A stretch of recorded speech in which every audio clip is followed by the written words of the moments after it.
record to this computer. Recording in progress. Yeah. I guess we already just talked about nothing for 20 minutes, so you folks didn't get to Yeah, hear that. It won't content you record it don't get. You have unless to you're be on the psychic. You'll be level of the Professor X. Patreon. You have to give us $20 a month to actually record Yeah, that. You have to be actually any. Professor X and invade our minds and hear it that way. That's how you get You that. have Matt has to remember to hit record before we start talking, Yeah, but which five is minutes ago you said you didn't hit record, did you? Right? So well, you don't who have knows to say what Mark that. was talking about at that point. Now everyone who's listening thinks it was about them. It was about you. It was not. It was not about anyone on the Patreon. It was not about anyone who any of you have ever met. Mm. And now I And sound like I'm why, lying. yeah, why are you still going on about it? Okay. I sound like I'm lying. Anyway, all right, let's do Uh, this. okay. Welcome to Huffing in an Alley. They don't have alleys in this town.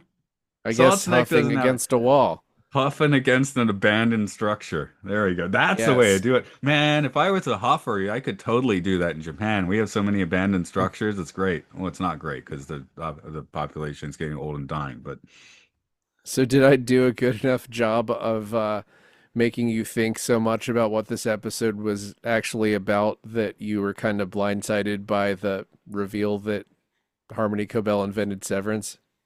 um I mean, that's a plot twist. Now, we'll get to talking about that. Yeah, the plot twist. There we go. Okay, you took it off. So last episode, I was Yeah, I just complaining that Devon suddenly wants to call Cobell really hard, which doesn't make any sense, right?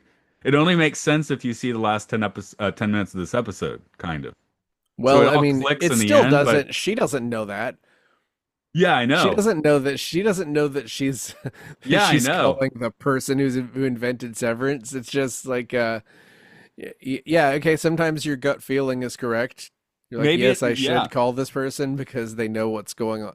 It right. it does, it does make sense if you think about it. Like we've been talking about how she's crazy and obsessed with everything. Oh, It's it makes sense for yeah, her. No, the it part I'm makes saying her doesn't make character. sense is simply that Devon wants to call Miss Copel, which Yeah, that's like because we talk about how motivations and severance are usually very well mapped out. Like you don't even notice till it happens, and that is the clunkiest bit, I guess, of plotting we've had on the show. Really, it stands out well, because the rest of it's very well plotted. that also they're when this reframing happens, you do kind of wonder, is Ragabi actually responsible for Petey's death? I've always Because assumed is Gabi she was not? kind of responsible for Petey's death because she didn't quite know what She she's kind doing with of, the reintegration, right?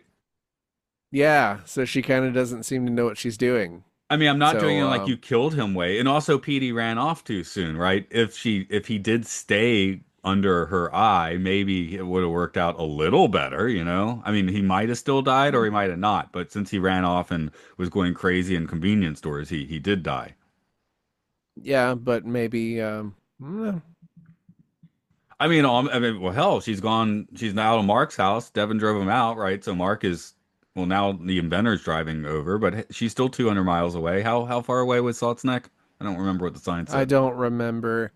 You did, you did notice the Salt's Neck sign when you watched it, whereas I did not when I watched that episode when she was Okay. like about to drive to Salt's Neck and then changed her mind and then changed her mind back again.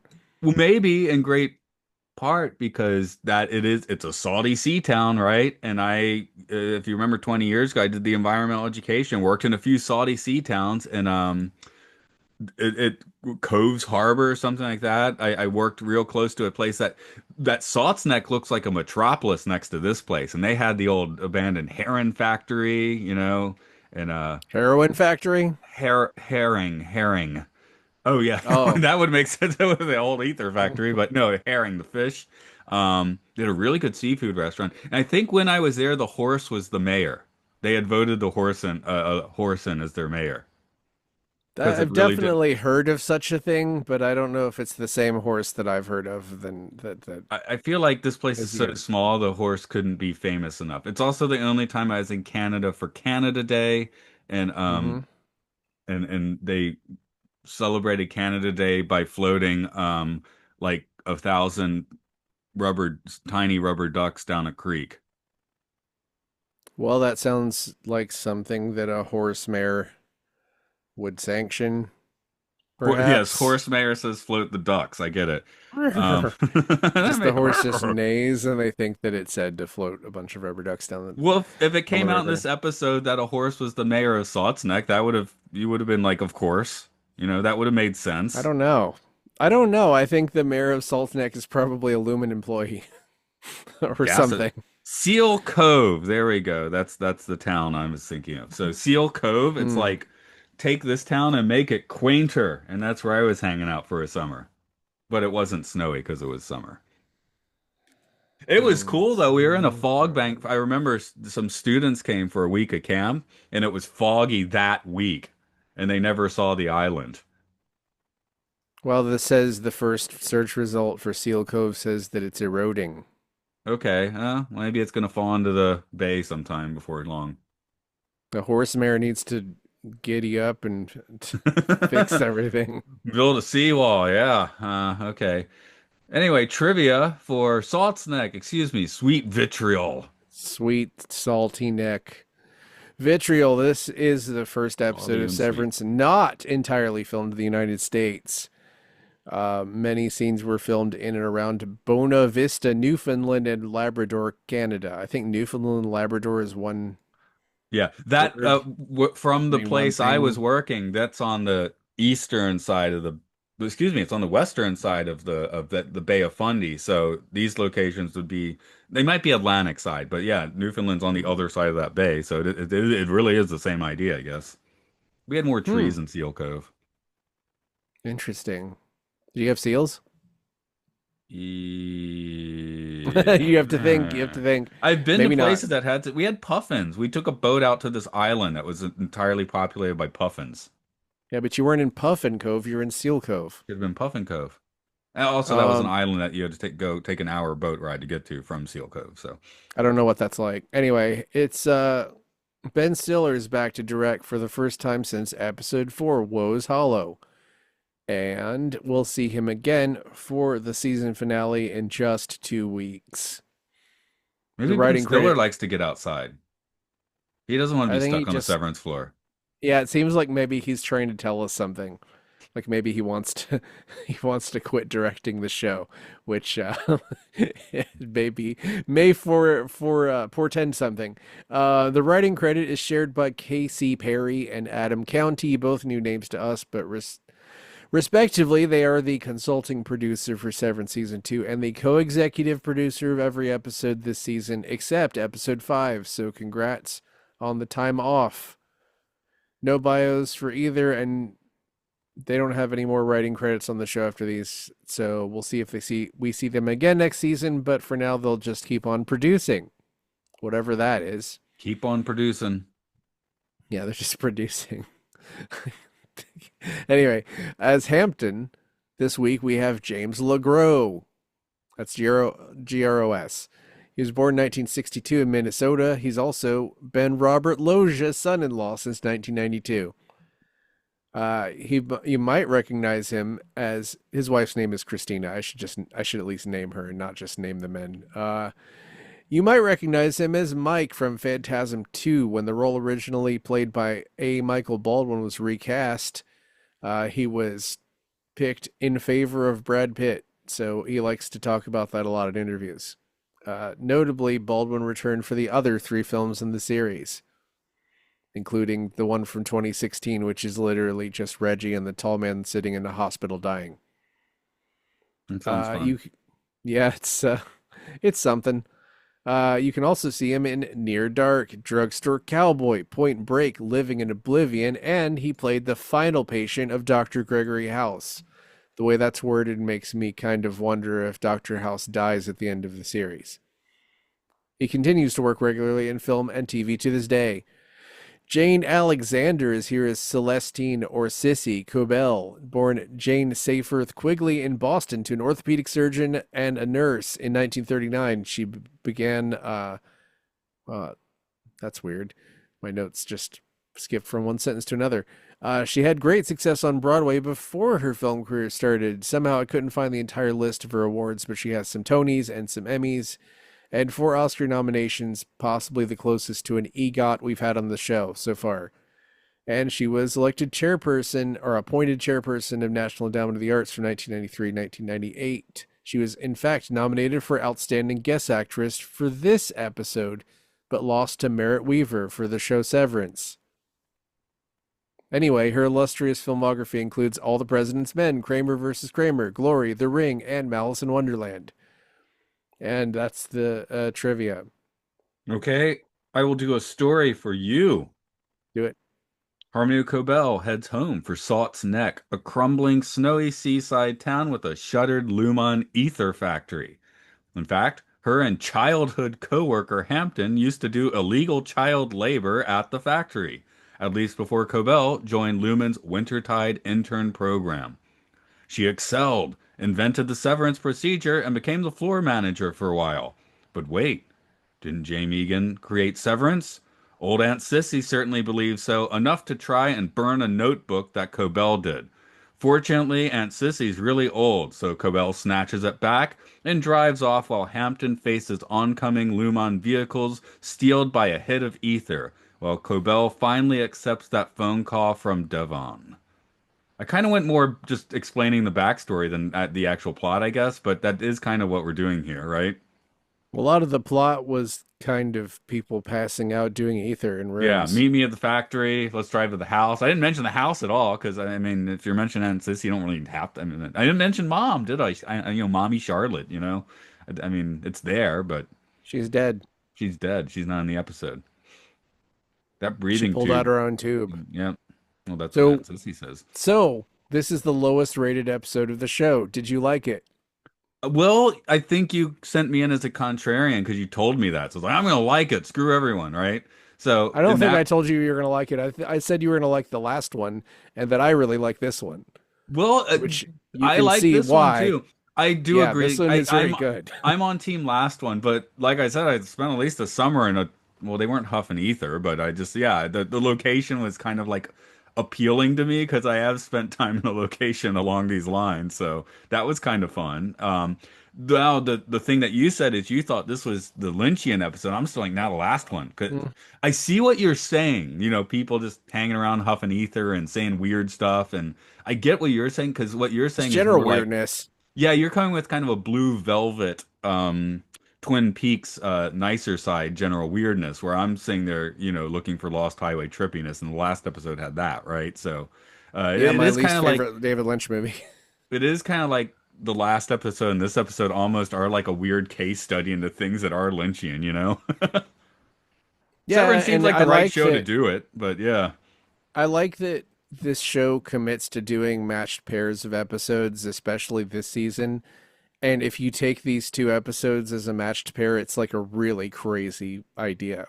Oh, I definitely They're like them as a crazy by match pair. themselves.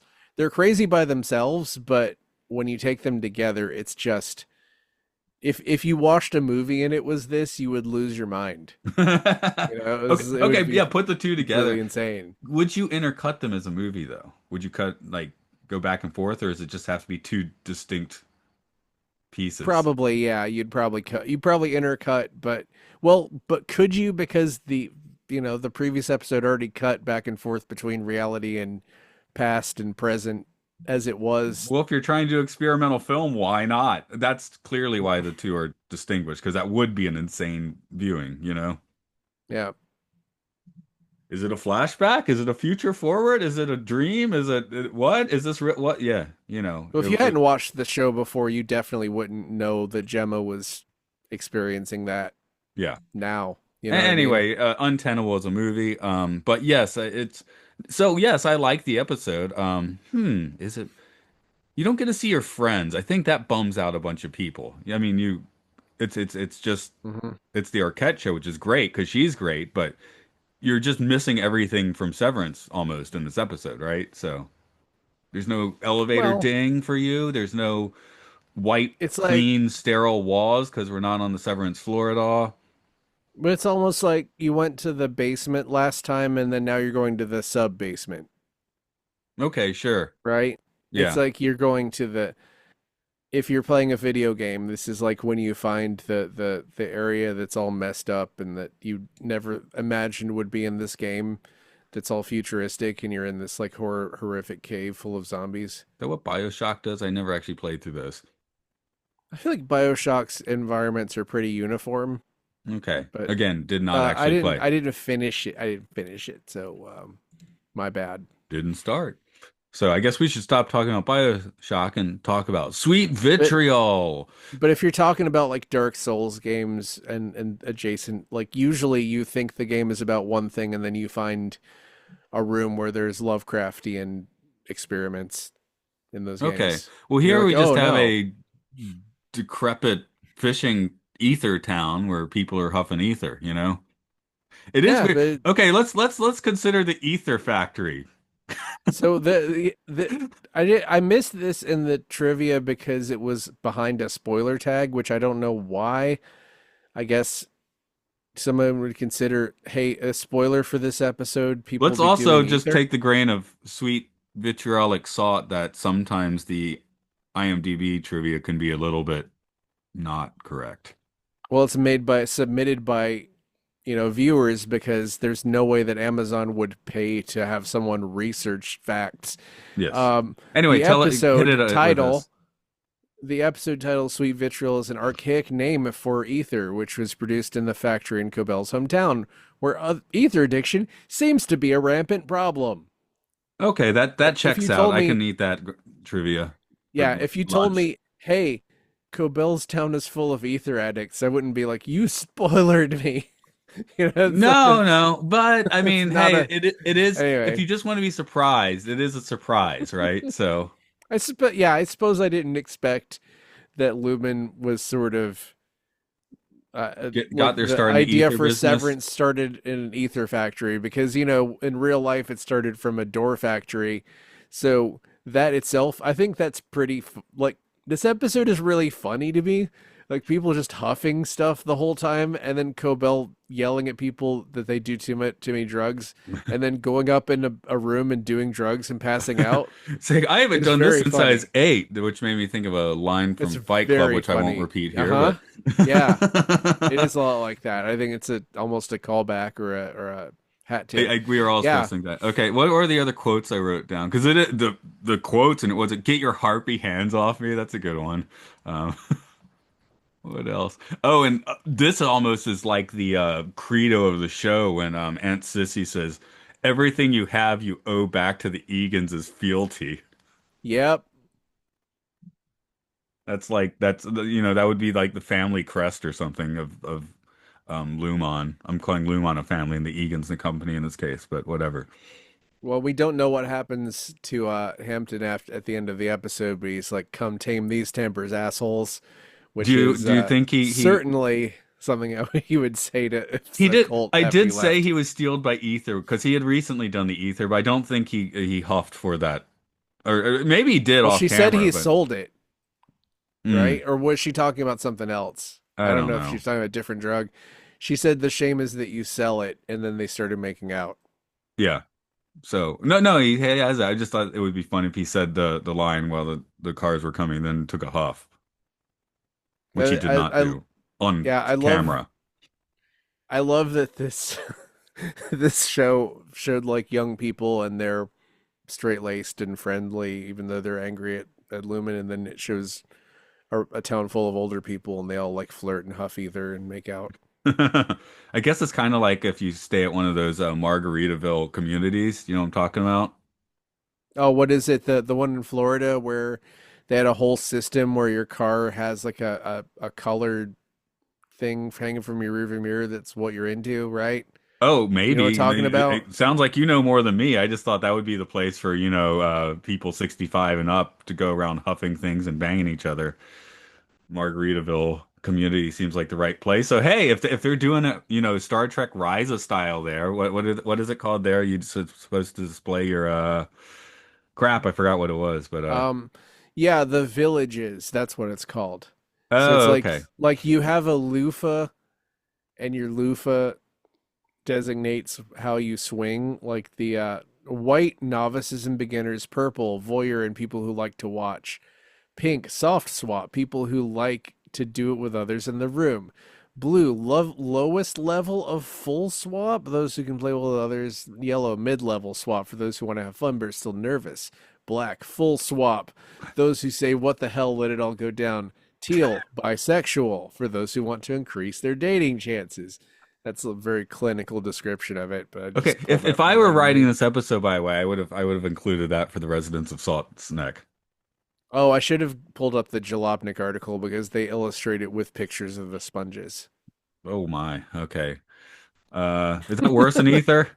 Worse than ether. I don't know. No, I think ether is worse than sex. Oh yeah, yeah, of course. Yeah, I'm just I'm thinking of the Fear and Loathing scene with and the frozen ether bender as they're going into circus or whatever. That's what I Uh-huh. assume ether is.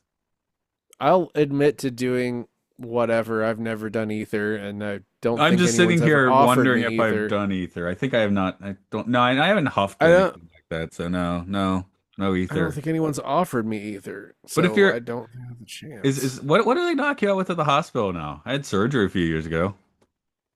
Some kind of very advanced sedative that makes you completely blank out immediately and smells like nothing. Yeah, That's I the guess experience I okay. had. I guess it's just in the maybe in the late 19th century they just like throw a rag over your face Yes, probably. and then do their surgery, which is better in the Civil War where they just chop off your leg, right, while you scream and with a bottle of whiskey, Is that kind of a if they had the bottle frightening of whiskey. is that a frightening like parallel, the idea that you're inventing severance in an ether factory? It seems like, Another form you of know what I mean? control. Think about, I mean, that's kind of, I Well, mean, if we want to get smart on it, that's the thing. It's like they controlled this town like like an opium den with an ether binge, right? So that's now they're controlling their workers with severance instead. it's like someone who, we've seen them perform surgery on the show, and invention severance was came up in an ether factory. So it's like, how much surgery you did kind of catch that Hampton said a couple of extremely, like, almost like savant genius things here and there. Like, there's something going on with him. I'm kind of wondering, did they experiment on him and make him really smart, or does he just know Cobell because they're both really smart? I don't know. They might have been, like two Wes Anderson child prodigies, and they both ended up in very Wes Anderson situations. He's huffing ether, and she's gone nuts and is now fired from the Lumon or whatever. So I guess at this point we are to assume that she did not take the new offer. Okay, just making sure. No, not at all. They were coming to kill her or something, Yeah, I or know. they were coming to get her or something. Yeah, Um, get it. Well, yeah, get what does getter Also, mean? yeah, Maybe it's time based for on the the testing things floor. Well, based on the things that Sissy said, it sounds like they were looking for her and she turned her in, probably. Yeah. Now, I am very much thinking though, is Cobell actually severed now? Like maybe she did it to herself at some point and it's just like not active, you know? You think? I guess you wouldn't do it to yourself, or would you? Yeah, I'm just wondering if she is on some level of severance that maybe not active. Like you stop working for Lumon, you don't, you're still severed, you just don't get severed anymore, right? Like I Irving feel at the like moment. I I feel like it's not been said out loud, but I think that severance is for the a different class of people. You know what I Right. mean? Like, I don't think that I I've, I feel like I'm still not entirely sure why Helly did it, other than because Petey ran away. But it doesn't seem like Petey leaving necessitated like the emergency putting the head of the company in there. It might be Well, that she just did it I, because I she hates her life. No, I thought it was kind of a PR push, like, ooh, the head of the company is doing it, so it's okay for everybody, Mm. right? I did Oh kind yeah, of there get, was that exhibit. that's what I Where, thought. I thought that was the whole point of her doing it.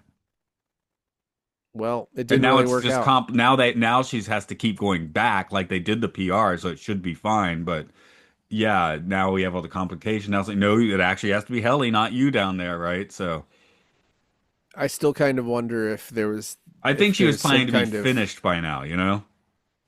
I still kind of wonder if there's a sinister like Lumen plot to impregnate her with Mark S Yeah, to sure, maybe. create the Lumen whatever severed The child. Lumen Moonchild, yeah.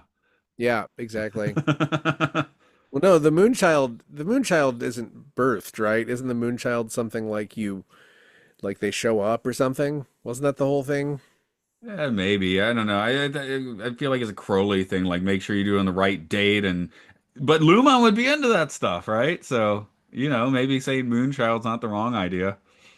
But you can't really have Crowley without like Blavatsky, and you can't have this stuff without Maybe Blavatsky, right? Cobell's your Blavatsky. I don't know. Uh, and you also can't have Scientology without Crowley and Blavatsky. Well, I'm just saying it's a you can Lumon lore is a similar cake of light. There, Yeah, it that, still feels like a fantasy of what if Scientology's tech did something, which is a great idea for a show, really. yeah. So Because regardless of what Lumen actually wants or what those tempers, whatever they're talking about, Severance does something, you know? It works. So now we basically know that when Cobell was trying to put Mark and Miss Casey together and kind of fiddling around like that, she was basically doing the kind of ramshackle experimental version of what Dr. Maurer is doing with Gemma on a much more advanced level, right. which is also kind of interesting. Also, she was like, "Hey, is the tech working? If the tech's not working, they're gonna recognize each other, you know?" Yeah. So, but she also was just, it was almost like she wanted it not to work. Maybe because she was already getting quite a chip on her shoulder about Lumon at that point, right? Well, then they took credit for it. Maybe she was kind of getting annoyed at that Yes. in advance. So she's like, maybe I can make some new discoveries, right? Of course, they'd claim those too, wouldn't they? I mean, it's like Steve Jobs invented the iPad and the iPod and those colorful apples, and no, he didn't, you know? No, he just said, "Hey, can you make this 1 millimeter thinner?" Yeah. That's what he did, and he was afraid of buttons like a coward.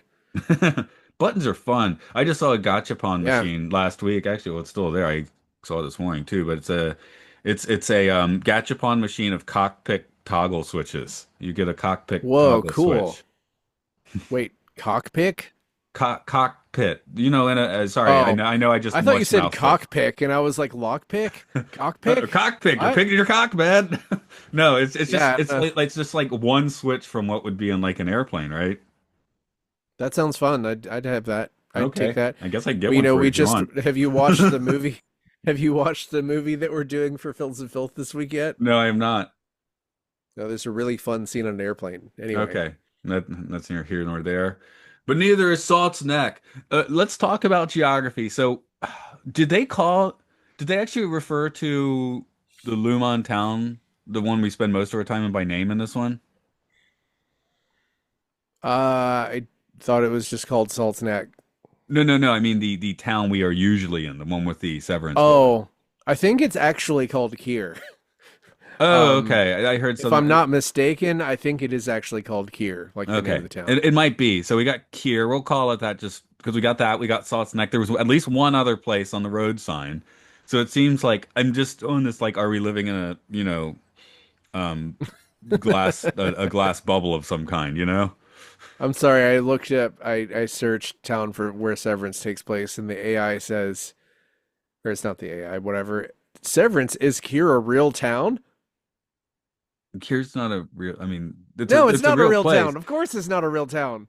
I mean, there's not a town called Kier. I guess No, you no, could no, make I a town just, called Kier and reverse engineer it. you could do that. No, I'm But just, if you don't go by name, just is the town I'm seeing a real town and not like a backlot? I guess that could be a question if I'm trying to make that no, sound it's smart. asking, is there a town called Kier? Oh, okay, that is a dumb question. Okay. Yeah.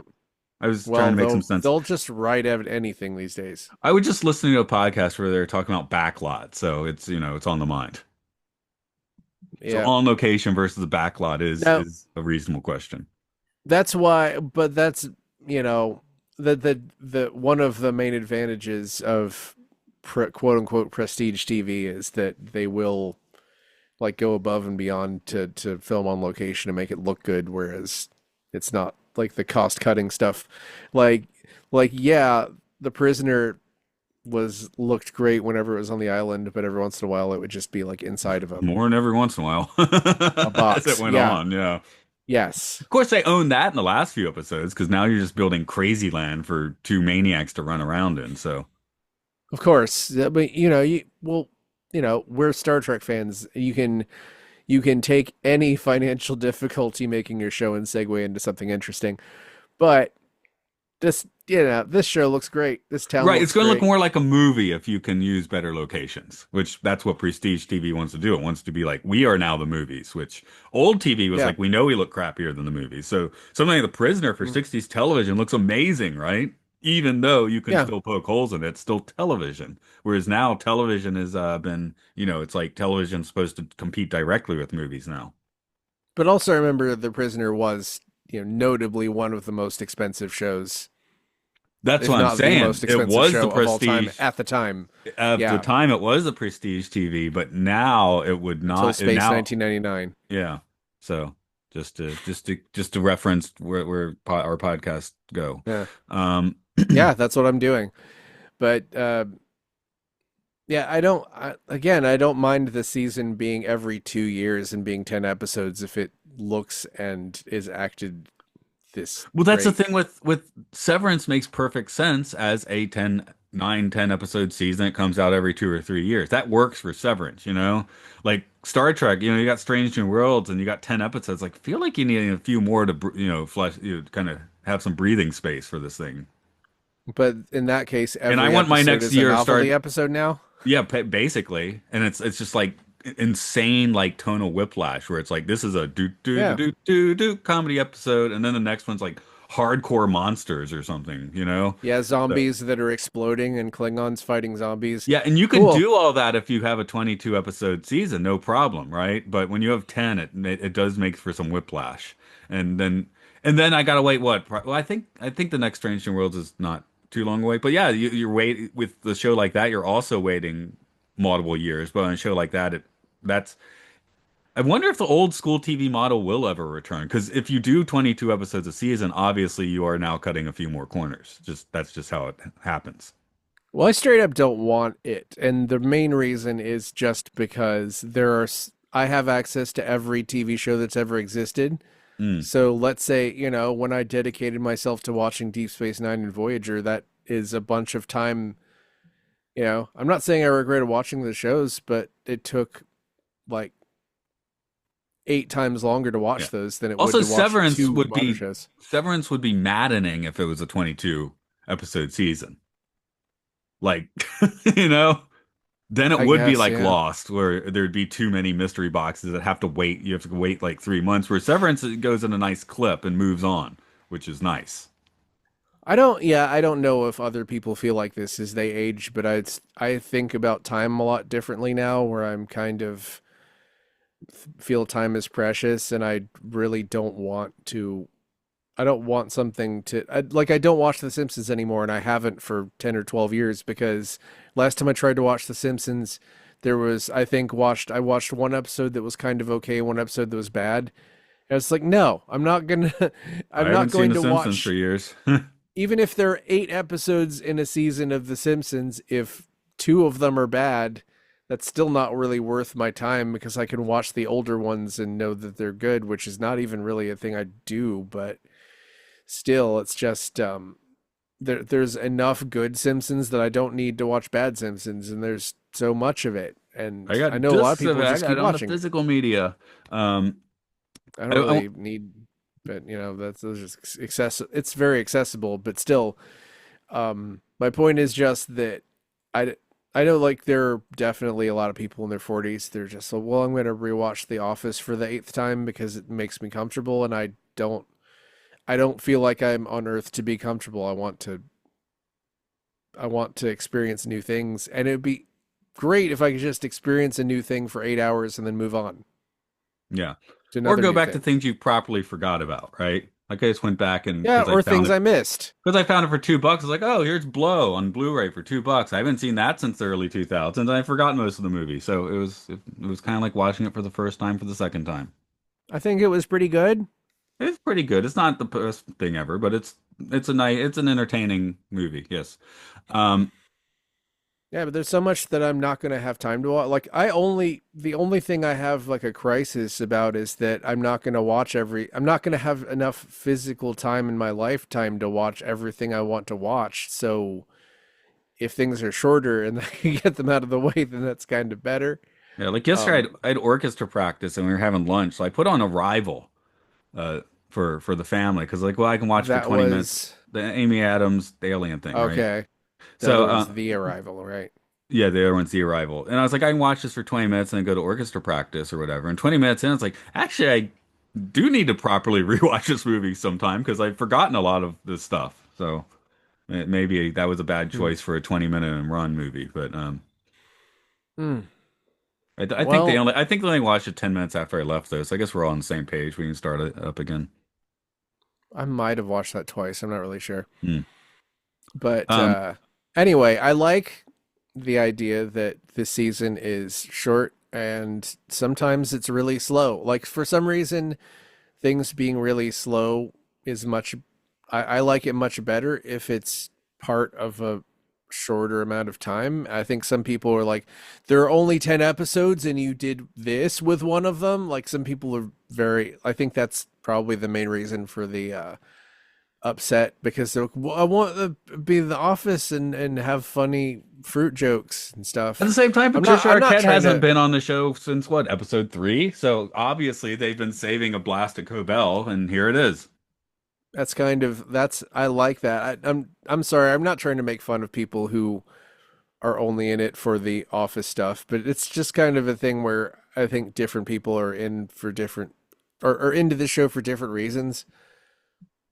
I And mean, your description before I came in, I think, was, oh, it's just a show of people having weird conversations that don't make sense, which I didn't know. I didn't know if those were going to be in the mm, office, and I was trying to work out what you were telling me, and I was like, is it going to be people just having random conversations on the Severance floor? You know, like speaking of The Simpsons again, was it 32 short stories about Springfield? Maybe that's what I was coming in expecting that I can't from what you imagine a told modern me. show being like that. I guess I'm not good at selling things to people because, well, obviously didn't want to spoil anything, so No, you didn't.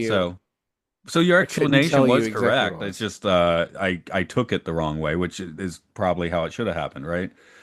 I do You want could to definitely talk. look at season one as like that's the thing that sells people the show, and then when you kind of get more into it, you have the layers, and then season two is a lot of layers, which again, I do think this is overall a better season, but I don't fault anybody for thinking the opposite. Uh, I did when she's brushing her teeth at the beginnings, just looking at the guy that is huffing ether in a abandoned building. It's Hmm. almost like she's like addicted to brushing her teeth. I don't know, or am I just a slob? No, it was just the idea of someone standing outside their car brushing their teeth and then, rinsing with a bottled water is kind of Insane. it's not insane, it's Not just insane. kind It's a of a little weird. drifter. It's a kind of a drifter thing, drifter behavior, right? See, maybe they don't have rest stops in this weird, like Truman Show sort of world. And I'm just saying that not knowing anything, and I don't know if we know by the end of the season, but there is a weird hermetically sealed feeling to the outside world that continues to permeate the show, you know? We don't really know. She was living in that house next to Mark, I guess. I Right. don't know if that was the only home she had or if she had a separate home, but maybe when she stops working for Lumen, she doesn't get the house anymore. I'm not really clear on that. Yeah, leave the job. You get that was the Lumen home housing, wasn't it? So yeah, Company town. yeah, it's a company town. You get fired, you're out. We don't really know. I don't remember if we find anything out I about was that trying to later. think. I've lived in a lot of different towns, which I guess you've always lived in Atlanta. I've lived in a lot of towns. I was like, Yeah. have I lived in a dying town? Which I don't think so. Closest would actually be the last place you visited me, which is Maebashi in Gunma, Japan, which isn't dying like Salt's Neck or anything, but it is.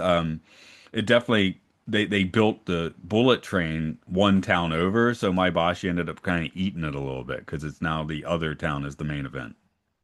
But I kind of liked it for that. It felt like a city in Ohio or Detroit or something where you kind of get like a little bit of older Japan that you wouldn't get from Yeah, I Tokyo. remember a mutual friend. Scott, we were walking around, and he at the first couple times he visited. Oh, they really roll up the streets at night, don't they? And then a few days we're walking around in the daytime. It's like, oh, they really roll up the streets in the afternoon too, don't they? So, Well, and that is compared to this place, and I'm sure some real gnarly place you can find in the States. It's not a dying town. You can have a perfectly good time in Maibashi, but I'm just thinking I guess that was the least vibrant place I've lived.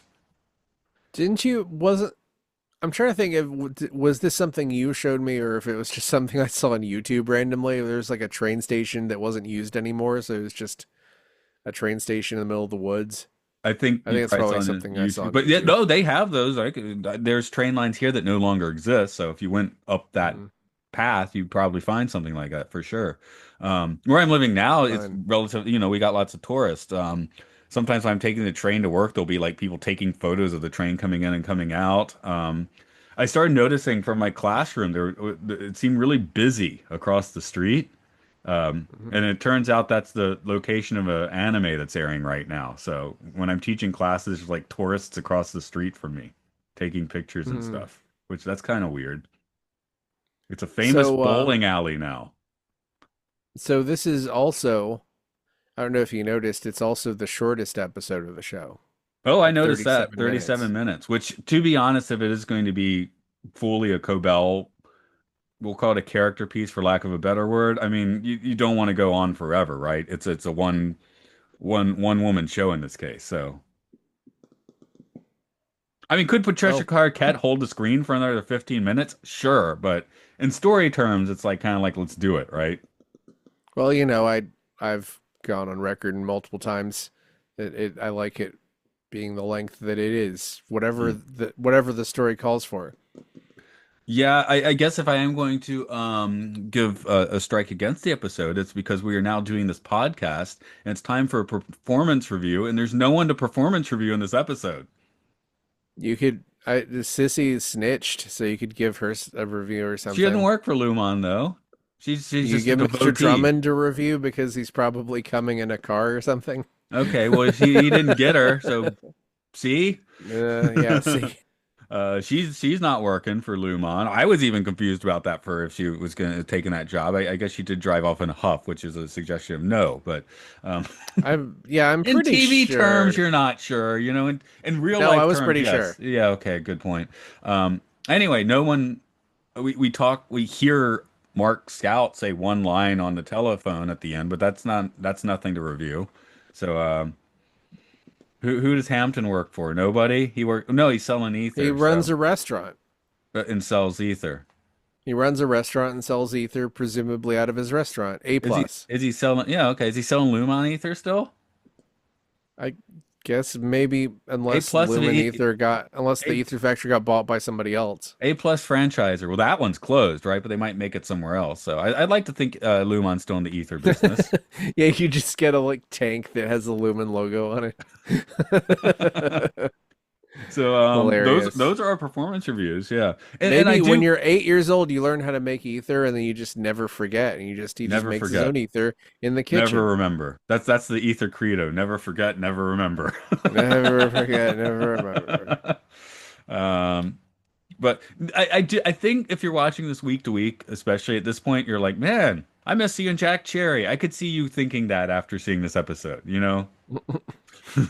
haven't Sure. seen Jack Cherry for a while, so Well, everyone will be back next week, as far yes, as you know. yeah. I mean, me doing the Maybe podcast, I not. am watching the week to week. I haven't watched next week, right? Maybe not. I don't know. I haven't seen the last two episodes yet. That's been my thing, right? So, um, There are, you could safely assume that there are threads to wrap up. They can't yes, just do another one of these. right, They can't do yeah. another one of these. But No. I'm looking forward to listening to this conversation and seeing what I got right and wrong. I was very happy. I listened to Who Is Alive, our episode on Who Is Alive, where I'm like, gee, Helly doesn't seem rebellious anymore.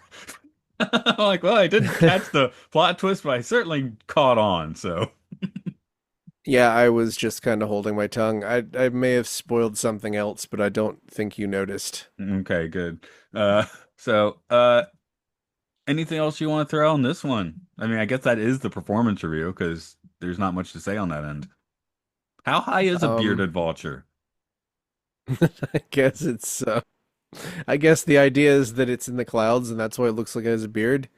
Yeah, okay. The hell if I know. Um, do you? How do you feel about? Well, we haven't really talked about this since I just dropped at the beginning of the episode. How do you actually? What do you? What do you feel? Do you think that Cobell deserves to work at the company just because she invented Severance? Do you think that she basically like they owe her more than just trying to put her on a special committee? Well, I looked at a few reviews, and just in terms of this episode, it's like we're going to focus on the villain of the show for an entire episode, but since we're doing that, we have to make her somewhat relatable or likable or followable. And one, I was like, is she, I mean, is she the villain of the show? I don't know. I mean, lots of people at Lumon have various shades of duplicity and possible evil going on, you know? Well, you Does she could have to, is say she at that the top of the list? the most hands-on subjugation of our protagonist has come at the hands of Mr. Milchick, who Who is definitely going we're extra starting nuts to the last couple times we saw him. we're definitely starting to see him taking, you know, the guff from other people in the company. You could say, "Oh, Mr. Grainer's evil. He's dead." He's dead. Mr. Mr. Drummond Drummond, seems nicely evil. I mean, that's who you point the yeah, finger at now and just say who is the current Darth Vader sort of way, you know? and we don't really know how evil Helena is. Right.